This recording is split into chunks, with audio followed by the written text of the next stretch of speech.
May tumawag po sa atin isang lady guard at umiiyak po siya dahil natanggal po siya sa trabaho. Nagtrabaho po siya bilang lady guard ay gusto niya makatulong sa kanyang asawa para dun sa kanilang pangangailangan sa pag-aaral ng kanyang mga anak. Ay isang kababayan natin ang nagpaskil ng mukha niya sa social media at naglagay din ng caption.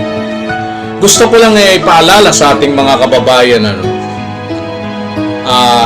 alam niyo po ating mga kababayan, kung nanonood po kayo sa big channel at kapag yung mga tao ay nahuhuli nila, ay hindi po nila pinapalabas yung muka at bagkos tinatakpan po yung muka ng ating mga kababayan tapos lalagyan ng caption.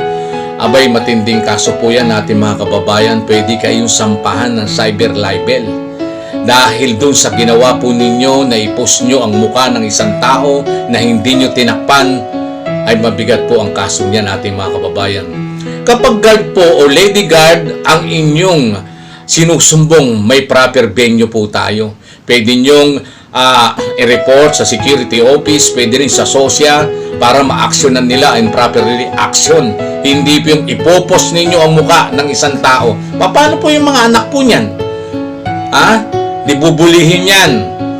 Di kawawa yung mga bata na bakit yung nanay nakita nila na nakapaskil ng mukha tapos lalagyan ng caption.